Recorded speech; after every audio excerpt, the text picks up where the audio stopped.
Graça e paz da parte de Deus, nosso Pai, e da do Senhor Jesus Cristo. Que a boa mão do Senhor esteja ministrando a sua vida nesta terça-feira, mundialmente conhecido, internacionalmente conhecido como Dia da Paz, ou nacionalmente falando, enfim, Dia da Paz. Quando se fala em paz, o que se pensa? Calma, ninguém me incomodando, ninguém me importunando. A calma entre as pessoas, a tranquilidade, a paz entre as pessoas, entre os países, deve ser isso, porque humanamente falando é nisso que se pensa. Enquanto que a Bíblia, quando vai falar de paz, ela se ocupa primariamente em se referir a uma guerra espiritual que possa sim existir entre uma pessoa e o próprio Deus, por estar na contramão do relacionamento com Ele.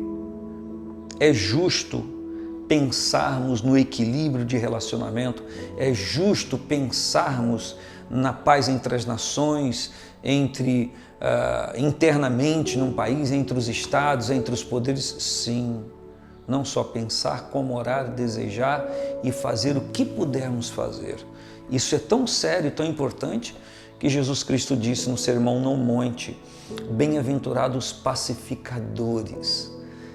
E então, pacificador não é só uma pessoa que deseja paz, que quer viver em paz, mas é alguém que se coloca entre pessoas que estão em litígio para estabelecer a paz ou ajudá-los nisso.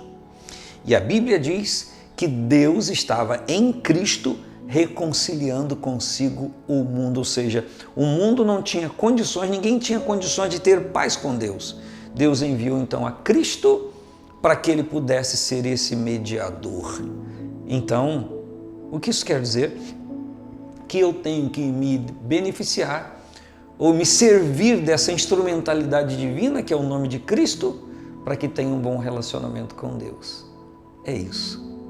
E hoje eu quero continuar celebrando com você o que comecei no sábado, no Salmo 109.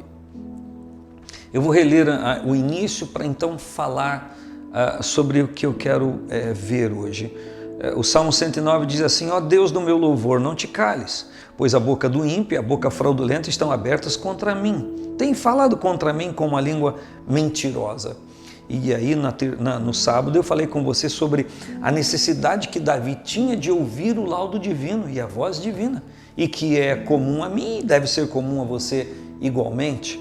Mas aqui nesse versículo 2 ele fala que tem falado contra mim, ou no caso contra ele, com uma língua mentirosa, ou seja, o argumento do inimigo, o argumento do ímpio, o argumento daquele que queria mal a ele, não era um argumento verdadeiro. Porque quando alguém fala de outra pessoa, ou qualquer comentário acerca de outra pessoa, ou qualquer fala acerca de mim, a primeira coisa que eu tenho que fazer não é me levantar contra, nossa, papai, não, a primeira coisa eu tenho que parar para analisar o que estão falando, porque possa ser que o que estão falando tenha um pingo de verdade, ou é a maneira como a pessoa entendeu. Eu acho que dentro dessa situação, vê se você concorda comigo, o mais grave não é eu saber que alguém está falando de mim, ainda que aquilo seja mentira ou verdade. Eu acho que o mais grave é alguém falar e eu não saber o que está falando, o que está falando. Talvez você coloque isso agora sob julgamento e pense assim: eu prefiro nem saber. Sim. Se você não souber, em tese, você não vai colocar aquilo na mente, não vai se preocupar com aquilo, porque quem tem responsabilidade se preocupa.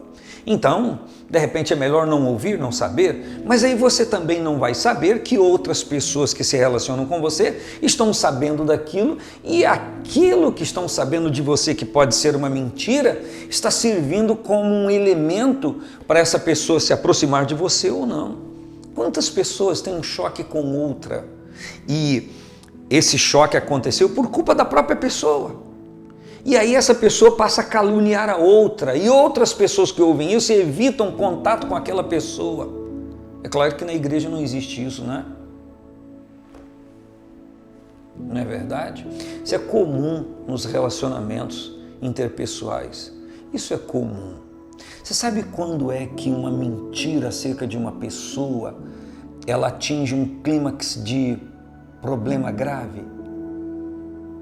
Quando a própria pessoa que é alvo da língua mentirosa analise e assimila aquilo e aceita aquilo e acha que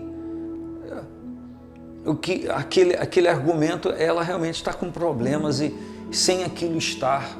Quantas pessoas interiorizam uma fala de terceiros que é maliciosa, maldosa, e elas vestem aquela roupagem, eu acho que eu sou assim mesmo, eu não tenho amigo, realmente a minha vida não vale nada, fulano disse que eu não presto, eu não devo prestar. Isso é o clímax do trauma, do transtorno, quando você não se conhece, quando você não sabe quem você é diante de Deus, diante de você mesmo, diante da sua família, diante das pessoas, e recebe qualquer informação de outra pessoa como sendo verdade sua, sem ser. Por isso que eu e você precisamos de um relacionamento muito achegado com Deus. Por isso que eu e você precisamos buscar a Deus em todo o tempo, estar atento à sua voz. O título da mensagem de sábado que eu dei foi a Deus ou inimigo, a quem eu ouvirei, a Deus ou inimigo?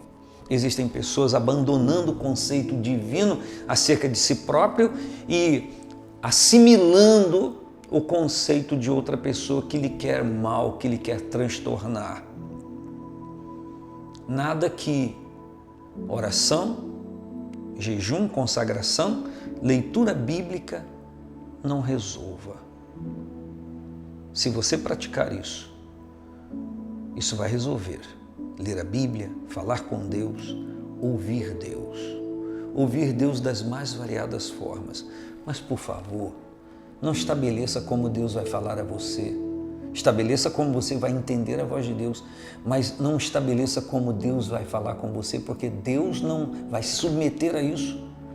Na sua oração, diga: Deus, eu quero ouvir a sua voz pelo meio que o Senhor escolher, que vá me fazer entender que é o Senhor que está falando. E aí, Deus vai se servir das coisas mais inusitadas para falar com você, para tocar o seu coração.